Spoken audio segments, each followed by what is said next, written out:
PepsiCo Positive is really all about our end-to-end transformation of the entire value chain, from the way that we grow the crops all the way to how we actually sell these crops.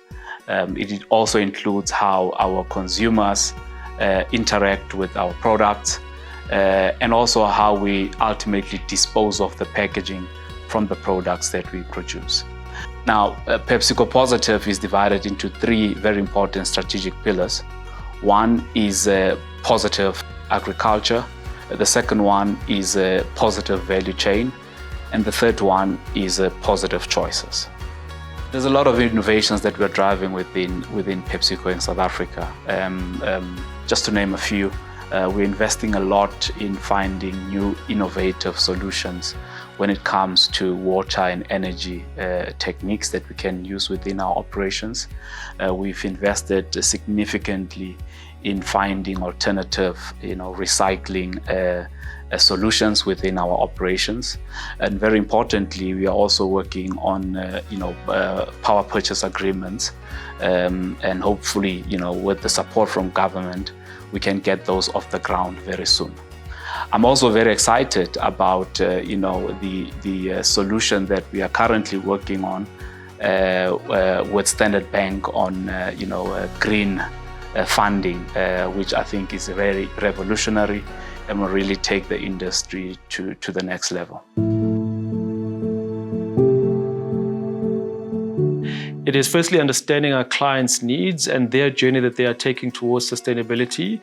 We then have to create solutions that are bespoke and aligned to what they are doing so that we can help them accelerate and transition towards more sustainable businesses. So it comes down to the types of financing solutions that we provide with the right level of incentives as well that are aligned to their KPIs that help them to be able to deliver to the sustainable goals, along with the other parts of the bank that do some of the heavy lifting on things like the infrastructure and balance sheet towards sustainability as well.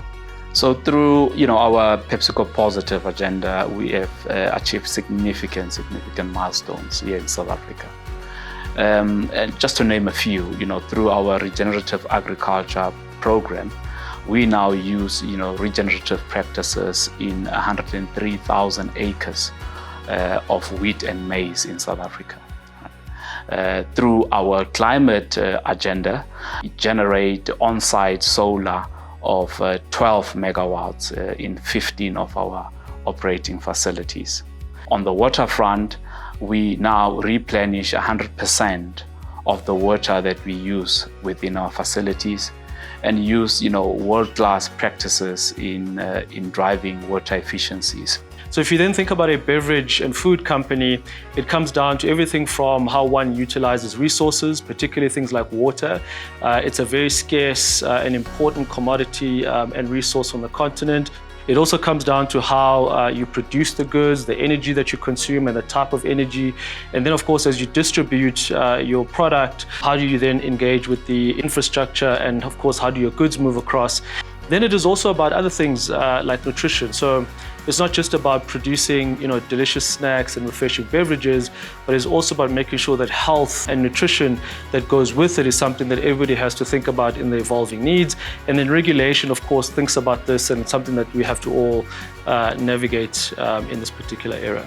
We are also proud that through the Khodiso Fund, which is a 600 million investment, we are touching livelihoods and ensuring that we improve the communities that we operate in, we create employment, and we help emerging farmers in getting into the food ecosystem.